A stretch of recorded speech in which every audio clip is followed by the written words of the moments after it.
building strategy within your database, look at the stats. Between YouTube and Facebook, 69% of the population is engaged in Facebook, 81% YouTube. Right? End of the day, that is the new backyard barbecue, and all of us have an invitation to go mingle at that party. Right? So we're going to talk about how do you actually become the host of that party? Because Ellie is literally, like, I hope it's not weird or cheesy to say, the hostess with the mostest when it comes to maximizing relationships and database. So Ellie, if you want to unmute, and by the way, I should share this, and then I'm going to let Ellie tell her story. Ellie has hit millionaire real estate agent status multiple times. That means $1 million plus in GCI, and that's not the punchline. She has done it as a solo agent. So Ellie has had the experience of running a large team and is currently doing what she's doing as a solo agent. So we're going to talk about how Ellie got into the business. And I also think it's really important for us to get to know Ellie as a human and her story, right? Because it's one thing to understand where somebody is today and to be able to learn from the things they're doing today, but there's value in the entire story. So on that note, Ellie, first things first, is there anything important in your introduction that I neglected to speak on? No, but I thought the strange part was because you thought I was strange, but that's okay. Not at all. Not at all. So here's the first thing I would love to ask you. Give us a little bit of your background. So everybody's got a bit of an idea of the level of success you're having right now. They know that your specialty is leveraging social media to create engagement within your database. We're going to dig into that. But talk to us about how you got into real estate. So going back further from that, I came to the US with literally $500 worth of gift certificates, of traveler's checks many years ago.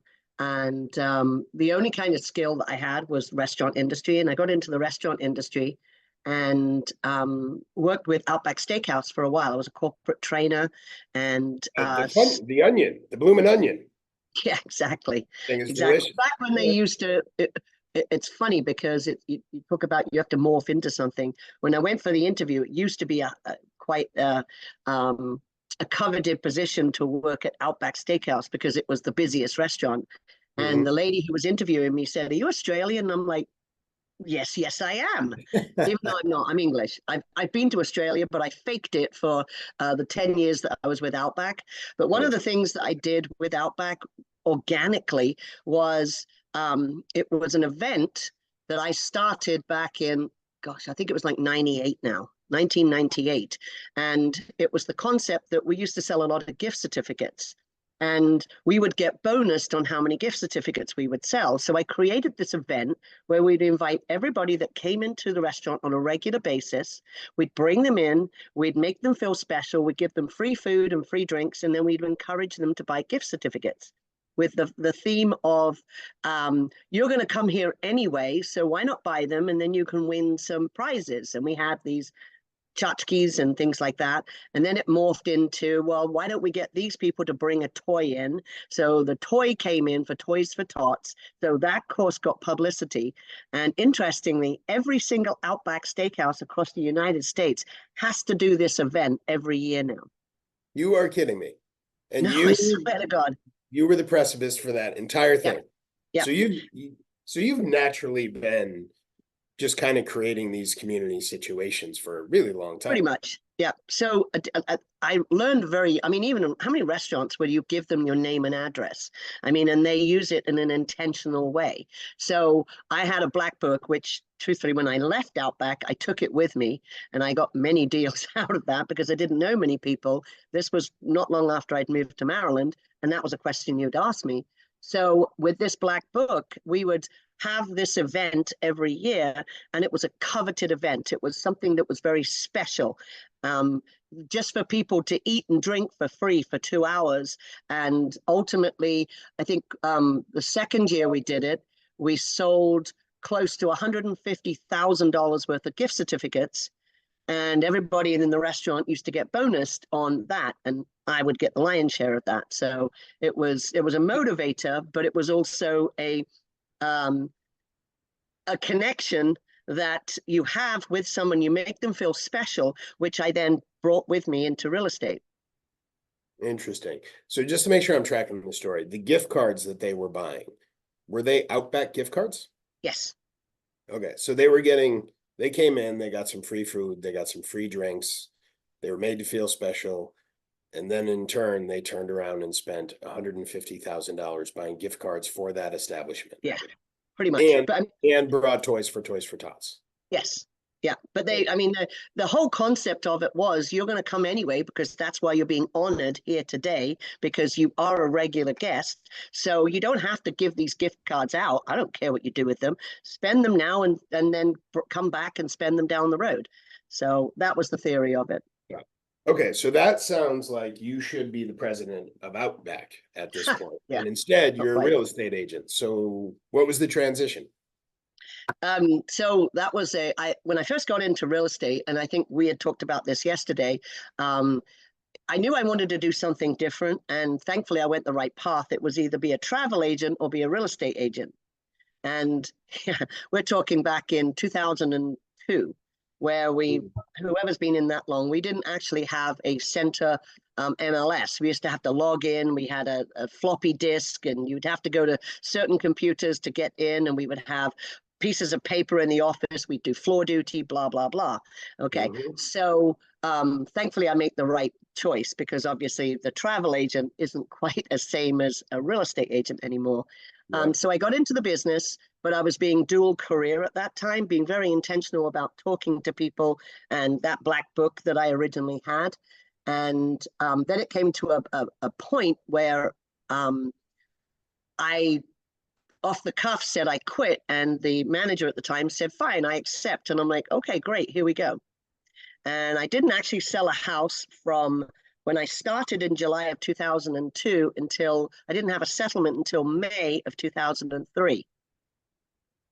To May. So that's a long stretch. Yep, yep, that's like almost 10 months. But I was building that pipeline, and honestly, it was like the floodgates opened. In 2003, I still got Rookie of the Year because I sold like 35 houses in that 6 month period because I'd been doing all the activities prior to that first Okay. settlement. So you got to my question before I even got a chance to ask it. So you went 10 Sorry. months without selling a single home.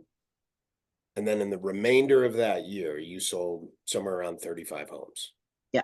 So in that 10-month window, as much as you can remember, because I would imagine it's got to be a bit of a blur, like what were you doing? What were the activities? Because that's a So huge yeah. and this is the Well, thing I want people to I was working. I was doing part time and full time. I mean, part time in both. Well, full time, part time. Um, I truthfully, I went to a Brian Buffini presentation, right. and it was actually November 4th, 2002, and the light bulb went off about the fact that I had already been kind of doing that at Outback. To this day, I've traveled a lot. I traveled for when I first came to the States, I traveled and I would be very meticulous, and I could still show it to you actually. I was very meticulous about writing down every single person I sent a postcard to. And I would rotate through, right? You hear those like key things that we do now. I would rotate through, but the places that I would travel to, I would send people a postcard and I would log it down in a filofax is what we used to call it. It's like the book. And I still have that list to this day. So throughout that period of that 10 months, I was building the pipeline and building relationships and building, people that I work with Outback, people that I waited on tables to at Outback, and just kind of growing it, doing floor duty, which is a dinosaur now, and just staying in touch with people that when it did happen, it happened very fast, and it was kind of, hang on to Yeah, that's what it seatbelt sounds on and like. hang on. Yeah. So I got to ask you a really blunt question. In that 10-month period where you were grinding away and doing all the work, but not getting an outcome, so it was all input, no output. Did you ever think about quitting? No, wasn't an option. Tell me I why. actually really love what I do, and it's so the journey continued as when I first started, I started with a brokerage that's I don't think it's where you are, and badly I grew a massive team. I mean, we did 50 million back in 2005, Yeah, which is And the huge in yeah, 2005. Huge. Yeah. 2005, the profitability, I mean, I made no money that year, but it was the glory. Brian Buffini always says, are you in it for the money or the glory? And I always said the glory, but I didn't know kind of what the glory was at that time. So this team went massive. And then for those that have been in the business a little longer, what happened in like the beginning of 2023 happened 10x in 2007 in our area. And it completely dried up, and nobody really wanted to do the work because I was feeding everybody at that time, and it imploded. And then I had a child in the middle of that too, so it was interesting. But Mm, I knew then that if I could get through that period, I would have no problems whatsoever. I love that. So I want to pause there for a minute and just make sure everybody heard the very last thing that Ellie said. Right. The reality is in real estate, we go through seasons, right? The market is going to cycle. We're going to have highs. We're going to have lows as far as what the market does. We all have the conversation all the time. There's the market and your market, and you can choose not to participate yet. There is a reality that there's outside forces that have an impact on our business. Yet, when you make it through that, right? It's the people who put their head down and do the work that make it through that. They don't just make it through it, they come out the other side 5, 10x the size business wise that they were going in, because they took all the market share while everybody else was getting distracted by things that they thought might be easier. Then the market comes back, they jump back in, and they're starting all over again. In the meantime, people like Ellie and everybody on this call have taken the market share, and you're leaps and bounds ahead. So I didn't want to let that go because it's such an important nugget, especially in this moment of time. So Ellie, before we transition to your magic power today, is there anything else you want to share about your story before we jump into that? I don't know.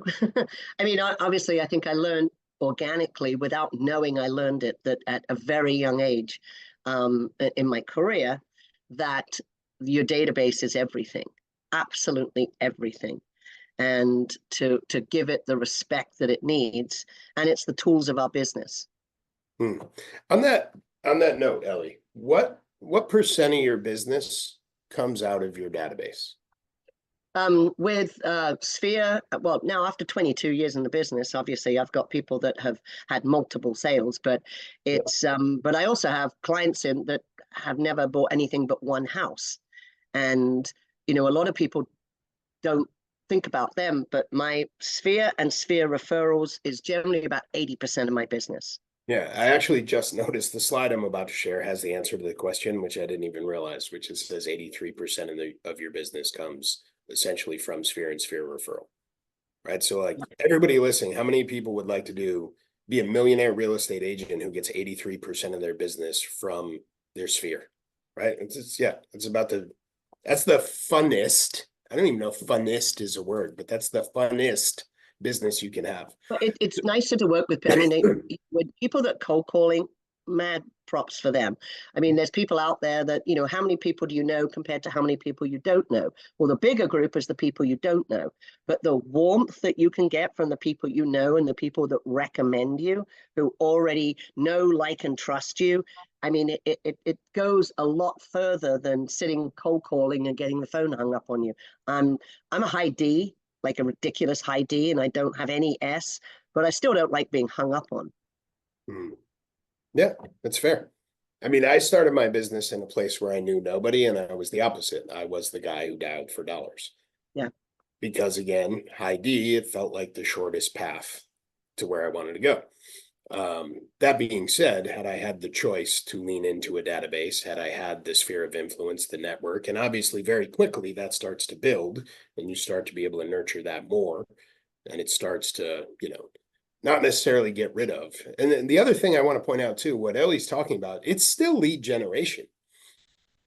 Like Ellie's going to go into what she does, how purposeful she is, how specific she is, the cadence at which she does it. Do not be mistaken. It is lead gen. It is not only lead gen, it's lead gen on steroids, right? It might just not be cold calling. Sometimes we think that's what we mean when we say lead gen. That is a form. And what Ellie is doing is 100% lead gen. It's just a different form. It's not dialing for dollars. So Ellie, I'm going to put up a slide and then I'm just going to let you talk us through it. And I'm going to let you rip. Like I want just, again, what we know is you have leveraged social media. And I know there's an additional component besides the social media and pointed that specifically at your database in order to maximize. Talk us through your business. So I'm going to put up this slide and then I just all the things that you shared with me when we spoke yesterday. So on the page right now, the slide I'm sharing is from the MREA playbook, which Ellie was highlighted in that. So Ellie, tell me what we're looking at. We're looking at the photo backwards for the start. I had no idea that was it's reversed. Okay, so social media has been a massive part of my business for, well, I'll be honest, I'm addicted to Facebook. It's kind of like, it's a silly story, but I can remember lining up at in Sydney, Australia, waiting for mail at Post Restaurant for almost 2 hours, and I got there was nothing. This is instant gratification. I mean, this is the interaction that you can have through Facebook has no limit.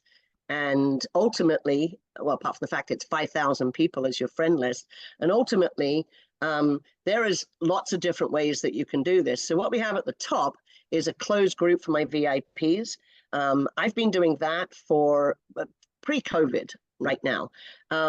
And these are people that are literally have bought or sold a house with me that are on Facebook. I'm a very military area, so a lot of the government agencies, they don't actually have Facebook.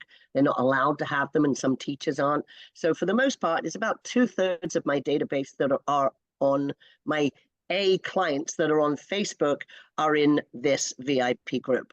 And I feed it.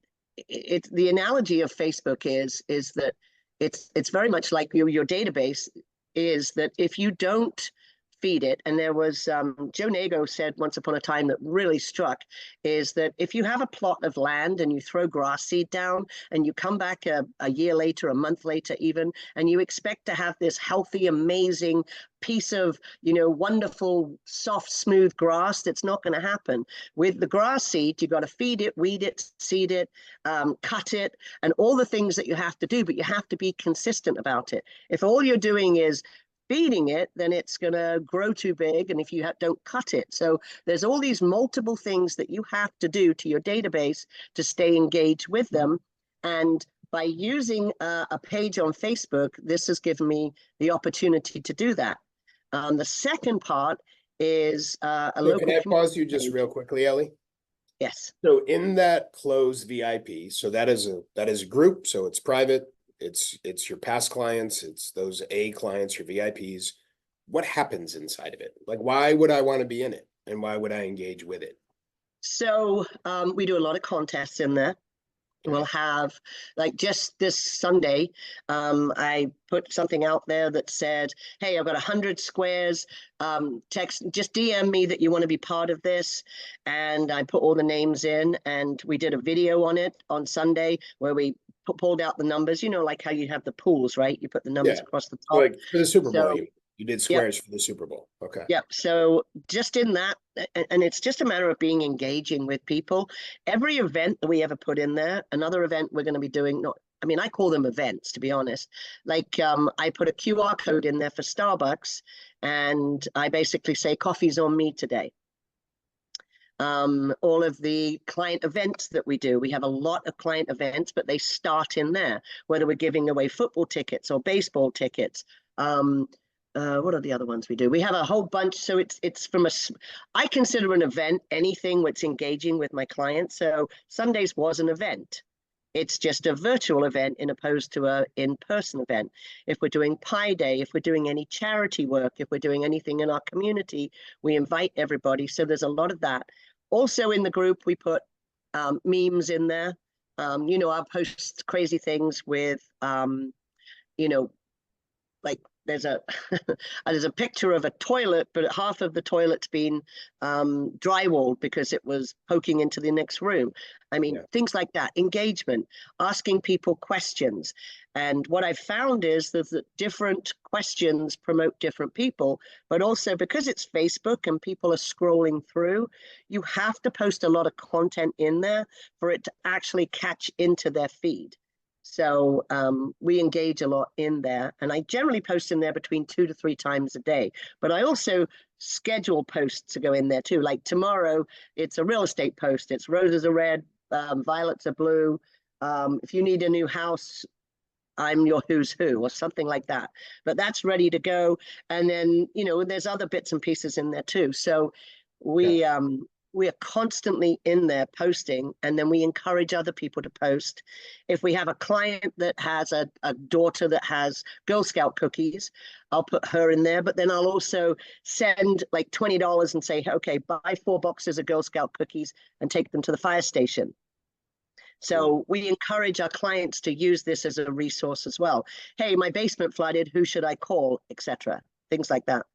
So you're leading it like a community. You're having fun together. You're talking real estate together. You're talking community together. Yeah. Okay. All right. So then 2, we have local community page. Tell us about that. So the group is totally different to the page. And most people are like, oh yeah, there is a community. They'll call it a page, but it's not. A community page is just like your business page, which everybody should have. It's free, for goodness sake. And you should, excuse me, you should also have Instagram to go with that as well. But the local community page, we found that TikTok. Are you on TikTok? I am, but not as frequently. You've got to, if you diverse too much, it kind of dilutes it. I do reels, and I do a lot of live videos on this one. So on my community page, I'm the only one that really posts on that, and people get to comment. But the concept comes from bringing the community together. First, we help promote events that other businesses do. We scroll through and we share their events, and we've grown a massive audience on there. We have actually close to almost 20,000 people now, but it's because it's a page and it's public, and because we put local things on there. We had over the Christmas period, because there's a ton of events that happen in our community. We're out and about, we're doing live videos, we're doing the community events. We had over 2 million people in a 30-day period that were looking at our page. Oh my Lord, 2 million people in 30 days. 2.6 actually. Well, that's closer to 3. Yeah, I guess. Yeah, my math's not so great. Wow. I mean, it's like the Ravens. Think you can do it. If you can pull that off, you can do any math you want. Nobody gets to. Okay, thanks. The Ravens were a big help. I mean, obviously, we should have gone to the Super Bowl. Still not over that part. So, you know, got my own hard feelings about this season. Should have been Ravens Lions, but you know, as I said, I'm from Baltimore. But so that was a big. We had a lot of engagement with that, and the community page. We generally post on there between 5 to 6 times a day, and we found that. You know, most people these days don't actually watch the news. They don't read the newspaper. So we have kind of stepped into being that resource. Just this morning, locally, our local schools closed for the day. No idea why. It was raining, but whatever. So we're the first people to actually kind of post that. If there's an accident on 695, or if there's, something happening, our admin team are right on the ball, and people come to us first to find out the local news, what's happening, what events are going on. And we've kind of positioned ourselves in the community as the place to go to see what's going on. Okay. So in the local pages, you've basically put yourself between the community, the residents, the businesses, and really have become the conduit of communication between all of those in your area. Yep. Mm-hmm. Okay. So I went back yesterday. I said COVID was a gift, a bigger gift. Well, obviously, that's when I hit MREA status going through that. And we really put our shoulders into keeping the community as positive as possible and creating events, whether it be, hey, this nurse needs a babysitter. So we were the connectors of these things, and restaurants that were still doing food. And we had a program we called Feeding Hometown Heroes, where we put out there on the Facebook page, who would you like to get a free meal from us, and sign these people up. And the key was every single event we've ever done, we always use a Google form. I hate Eventbrite, absolutely loathe Eventbrite because it's complicated and that's not my bandwidth. But every event that we ever do, we always do some kind of Google form, even if it's, like small event. But we started using the Google forms at a very high level, QR codes, Bitly, quickly, things like that. So our Google forms are out there. And over the period since 2020 to now, we've had close to 6,000 to 7,000 people that have signed up for our events. And the Google form itself basically says, by signing up for this event or whatever it is, you understand that we will contact you. We won't spam you with real estate, but if you have a real estate need, can you please, give us an opportunity to earn your business? Which, by the way, I have to jump in, and it means that puts them in a position where Ellie can communicate with them in a TCPA compliant way. 100%. We all know is a very important thing right now. Yep. So Ellie, so we have the social media piece. The other thing that we talked about yesterday is a lot of this is actually feeding into live events. And when you and I talked yesterday, you broke it into 3 very clear buckets. It was client events, farming events, and community events. So talk to us about that. And by the way, I want to throw this out there also. Ellie and I had a great conversation yesterday, and one of the things she said at the very end, which initially floored me, and I hope you don't mind me sharing, she said, I'm not a very social person. I was like, well, wait a minute. You're like the queen of social media, and you're the queen of your community, and you're running all these events, and you're not a social person? Yet she explained, as she walked through the things she does and the purpose in which she does it, and it all made sense. So talk to us about those events. So starting back with COVID, we started some events that have not gone away. One of which we're going to start preparing for right now. My son was graduating from 8th grade in 2020. And so we did graduation signs, and we opened up to the community and said, would you like a graduation sign? Sign up here. Everything will be signed up here. So we do graduation signs in our community. We started a Halloween contest where the best dressed Halloween. And so we did it where people would sign up their house, and then there would be a QR code on the sign. So you had to actually sign up to vote for which house you like best. And that's, of course, we like 600-700 people came through that. And so we got those. In 2021, we started blessing baskets, which was because I'm very close to the school. I have a nonprofit in the elementary schools.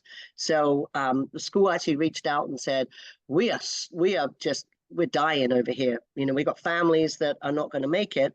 So blessing baskets was where we asked the haves basically to fill a basket of a Thanksgiving meal so it could be donated to the have-nots. And there was a lot of people, no matter what, were struggling through COVID. Sure. So it was, we did that event. Then I did, what was it? It was like... so I want to pause that one there for a minute. So the school brought a need to your attention. Yeah. You brought that need to the attention of the community. It didn't sound like you went out and bought a bunch of Thanksgiving dinners and filled baskets. You brought the need to the community and got the community to rise up and help those that needed help. So what was your part in that entire event? The glory. The glory. Big time. I mean, it's what we are. We're connectors. We're connectors of our community. I went to all of the schools. We have actually, we have 8 elementary schools, 2 that are charter schools, so they were already being funded. But the other schools, so we had 6 schools that when I reached out to the counselors, like, oh my gosh, this would be a blessing. So we publicized it. in many of the ways. I mean, everybody that's ever signed up for anything gets that email. We do a newsletter every month that just tells everybody about the events that are in our town. So that goes out to like close to 5,000 people. We obviously put it on Facebook. We did live videos on there. We just did a mass marketing around the fact that, can you fill a Thanksgiving Day basket? I went to a restaurant and I said, hey, can I do my event here? I don't want to pay you anything, but can I do my event here? And he's like, sure. So we kind of morphed that into everybody that came through got happy hour prices, and they also got a certificate to say thank you. That year, I just sold a house to a Ravens player. So via his mother, I got him to sign all these Nerf balls that my lender paid for. And anybody that brought 2 baskets, and they're $100 each, 2 baskets got one of these Nerf balls with his signature on it. We had a big event. We had the newspaper there, and we just have people coming and bringing these baskets. So then everyone's like, what do I do with them now? Well, we also invited the counselors to come, and at the end of the event, we counted up how many baskets there were, and it was like the feeding of locusts. It was insane. I did a time lapse, and they're like, these teachers and these counselors, they got all the baskets out of there, and they took them back to the school, and then they worried about where they went after that, because I don't care what happens to them after that. So the first year we did 98, second year we did 135, and then last year we did, I think, 127. So just giving it out. But what we also did, I'm telling people about this on our radio show that we do every morning.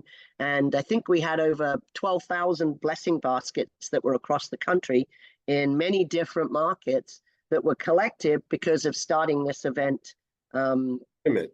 So you've created 2 national trends in your lifetime? Yeah, I guess so. I haven't even done one. You've got 2 under your belt already. Yeah. Yeah. Okay. Well, this So event with is that like event, people say, oh, you're doing it, so I can't do it. We had Rebecca in Harvard, Grace, she did it, and she's actually stayed with me the whole time.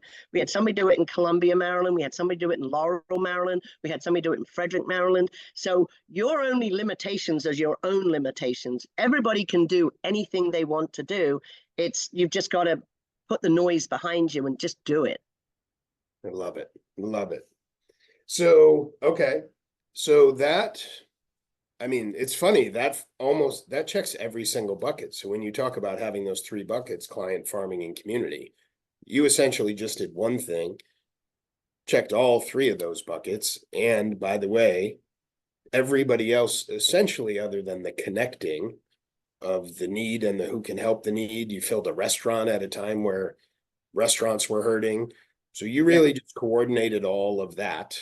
And then the reality is everybody else came to, did the work, created the outcome.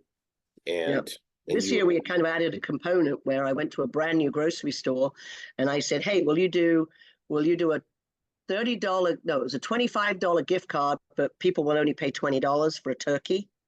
So they sold 50 of those gift cards. So people were going in and buying those too, which was kind of good.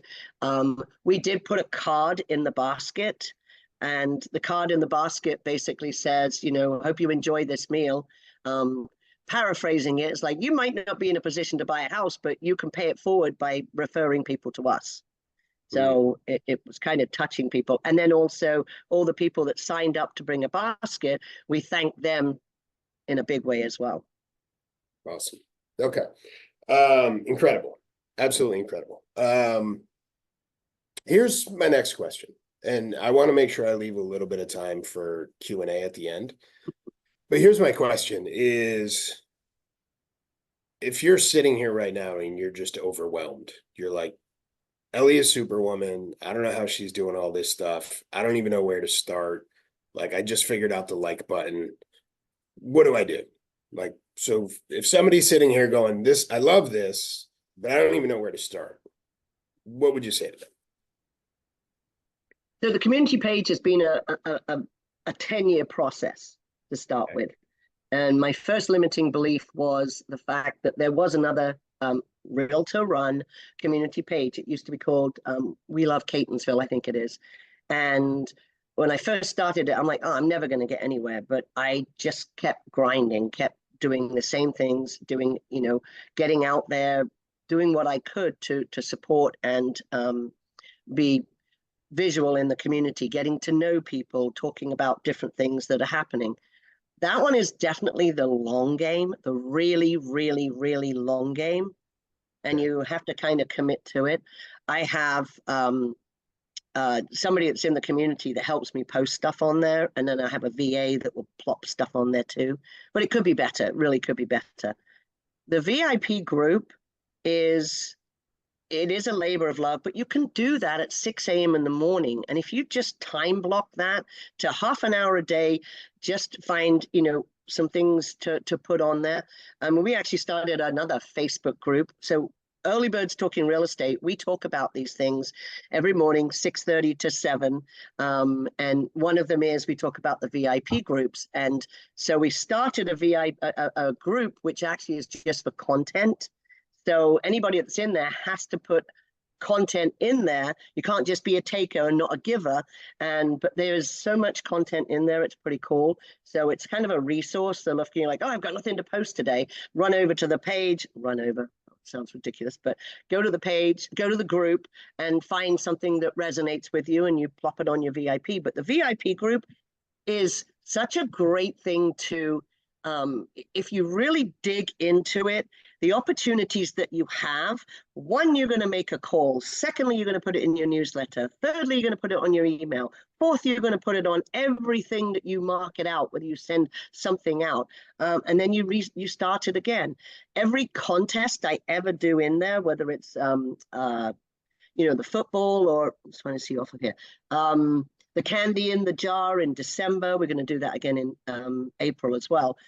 Any contest that goes in there with a time frame, that will trigger a smart plan. So everybody gets a text message and what's it called? Slide broadcast about the event that we're having inside our VIP group, especially through football season. And generally what it is like, hey, if you're not on Facebook, this is what the event is. Just send me what your answer is and I'll put it in for you. Preakness, any event that there is that people can, $25 gift card for each one. But I swear if you're spending money on Zillow, this is way cheaper than that. But it keeps you in front of your database over and over and over again. And it's not about just real estate. It's about connection. Yeah. So you just made me think of a question that I didn't plan on asking when you compared it to Zillow leads.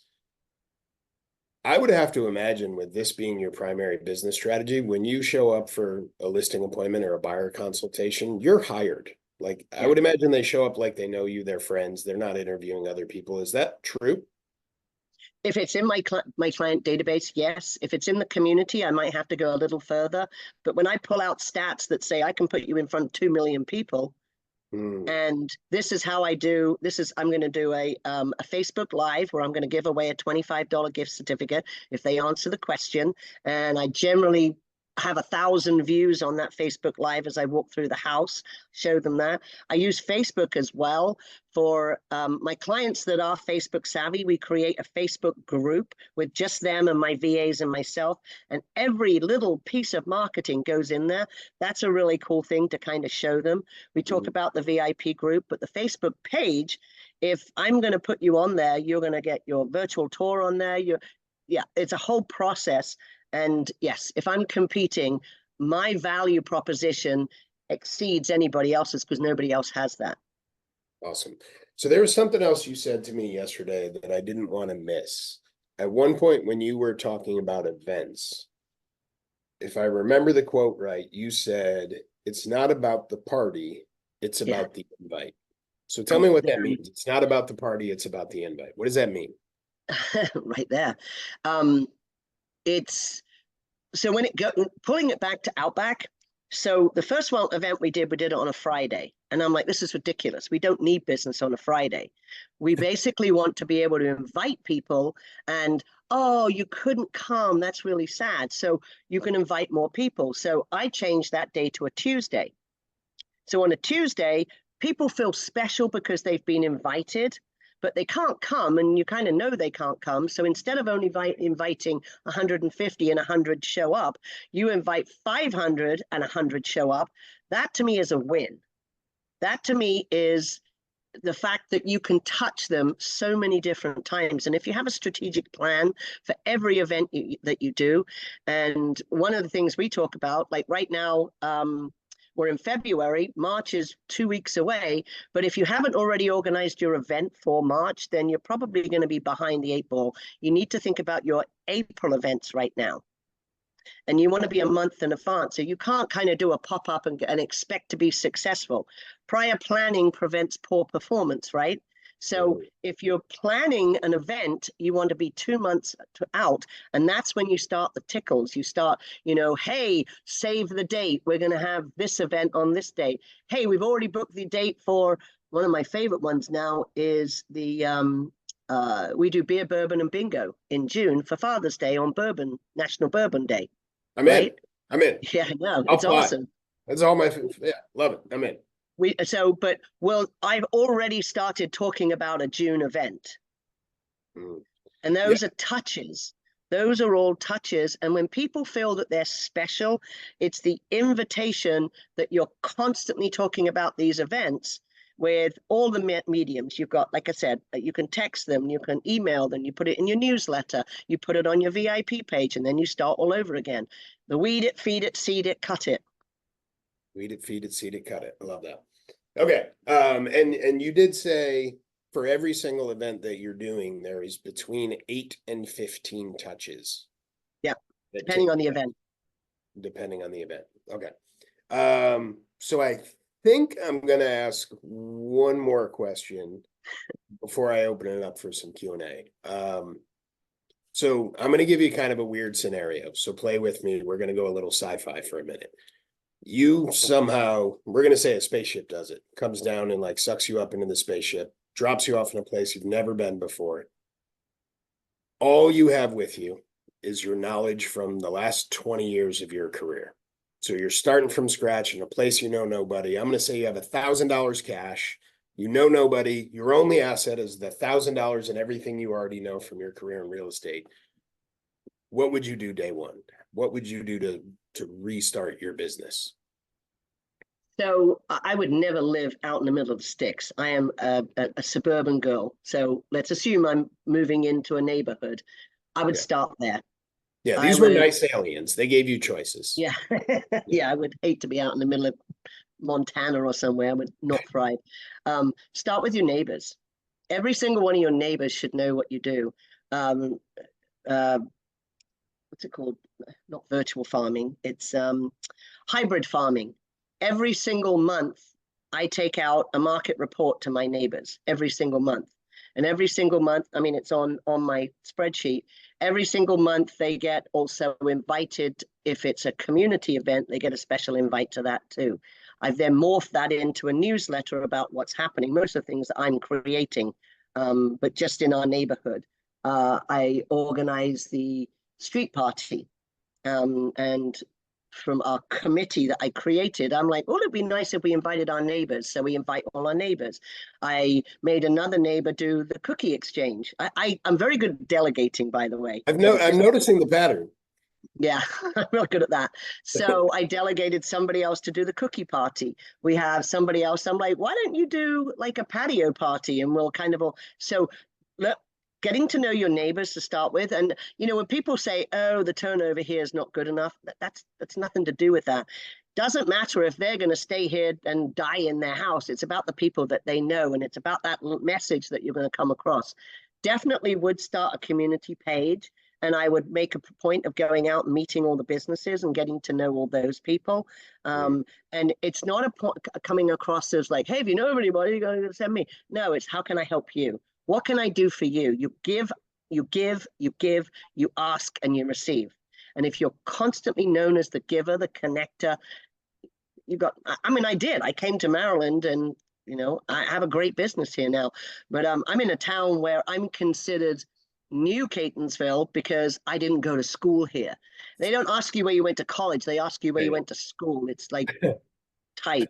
Yep. So that's what I would do. I would door knock. I would go out and I would, visit every listing that was ever on the market in here. I would visit that. You know, in the same way, like you're saying, if you're a brand new agent, I mean, you got to know the market. You got to put yourself out there. You got to go and volunteer, join the Rotary, join the. I don't join Chamber of Commerce because you cough and you hit 5 realtors, and cough twice and it's 25. So that's just not my gig. But the Rotary Club, I mean, how can you assist in the schools? And if anything that you're actually into as well, if you like to go to the gym, just be a connector. Okay. So what I heard is get eyeball to eyeball, belly to belly. Yeah. Offer value and build relationships. Give. Yep. Give. Awesome. Okay. So before we open up for questions, we have a ton of additional value. So at the end, we're going to put up a QR code. Ellie had mentioned that she does a call. I believe it's inside a Clubhouse, correct? Yeah. Everybody's like, what's Clubhouse? Yep. So Yeah. in Clubhouse, she does a call every morning, Monday through Friday, right? Yep. I believe you said there are 200 to 300 people there on a daily basis. And what is it that you do on those calls? We call it Early Birds Talking Real Estate. We've been doing it for about 3 years. My co-host, who's from Boston, and myself, we walk. I walk the dogs. I walk up and down the neighborhoods because I kill 2 birds with 1 stone. Early birds, huh? But we're walking, we're exercising, and we're also we built this community, and we have a lot of different things. Like on Mondays, just yesterday we had the market of the moment. Tell me about your market. And everybody was kind of comparing, we're talking about days on market, what the assumption rate is. Is that the right word? I think so. What Absorption. if we're in multiple offers? What's that? Absorption. Absorption, that's it, not assumption. Absorption rate. So all of these, every Tuesday we have this amazing script master, and we call it Turnaround Tuesdays, and then we do role play. One of my favorite days of the month is a Thursday, the last Thursday of the month. We have everybody come up and we collectively talk about the client, farm, and community events that we're doing in not the next month, but the month after. So I don't know. So you're openly February. sharing your next event and your next idea. Yeah. We have a share culture. Yeah. Okay. So we're from New England, so we're pretty blunt. They're pretty blunt in England too. What are you selling? What are you selling in there? Nothing. We enjoy doing it. It's an accountability for me. I have to be up. Well, actually, I have 2 accountability calls before that, but by 6:25 we jump on, and it's a community. And in return, people, if they have referrals, I mean, I'm not everybody's cup of tea, but they know that I know my stuff basically, and I get agent referrals from it too. All right, let's open it up for questions. You are so inspiring. Thank you so much. The fact that you said you didn't have business for a little while, but you just kept doing it is great, because I feel like that's what I'm doing, is keep doing it, and I'm waiting, but it's going to come. But you said you do client events and then community events. What was this other one? Was it farming events? Farming, yes. Okay, and then can you just clarify more what that means, a farming event?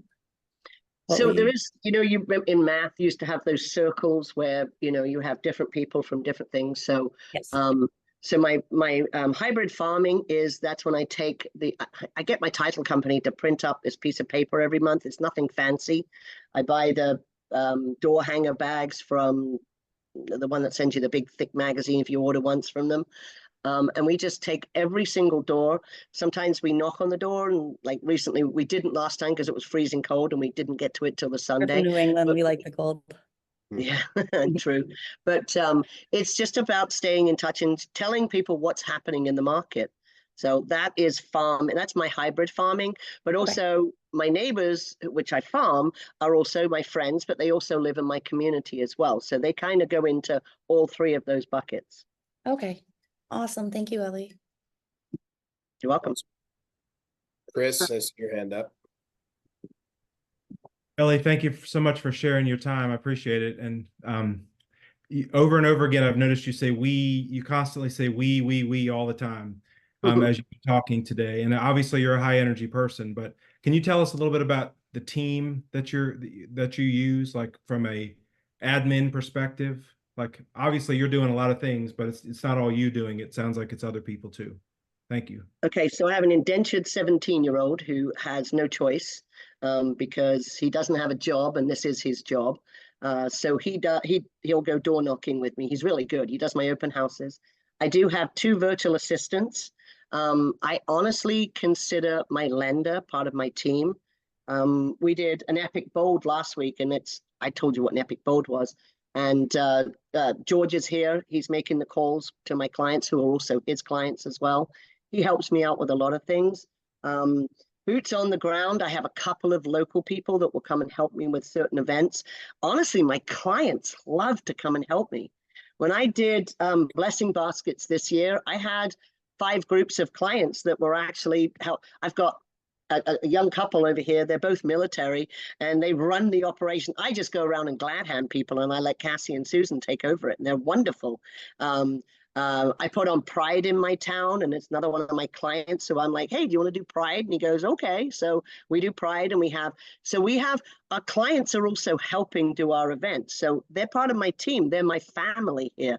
So yeah, I make them work for free, but I do usually buy them dinner afterwards. So I love it. I'm actually afraid to meet you in person because I'm 100% sure I'm going to run an event for you. And I'm not even going to know how it happened. I'm just going to look up and be like, how did this happen? What am I doing right now? yeah. You said something that I did want to clarify. You said I told you what an epic bold was. You told me you did not tell the group. So That's right. what's an epic bold? Okay, so real quickly, like everybody talks about a bold 100 where you talk to 100 people. I found that unbelievably redundant, where you sit around, twiddle your thumbs and wait for people to call you. And you then have to spend 5 minutes deciphering what their email address is. And then you have to take it to your database and hand type it all in because everybody's got chicken scratch. So my epic bold is I market it where you sign up for this great usually it's an experience. We just recently did a pizza oven, but usually it's a local experience. It's something special. You sign up for it, which means I already have all your contact information. I then already market to you, hey, don't forget to call. We're going to do this, blah, blah, blah. And then I control the flow of the calls and I call them. And if they don't pick up, okay, but I still got your contact info. Got it. So instead of the typical reverse bold, yeah, where you wait for people. We're putting the bait out and getting them to call. So we're kind of like sitting by the phone, hopeful. So, well, yeah, but they've already reverse. But as an intentional factor, as a real estate agent, I'm looking down and I'm like, oh, they're on Morning Court. Hey, did you see the house I just sold on Morning Court?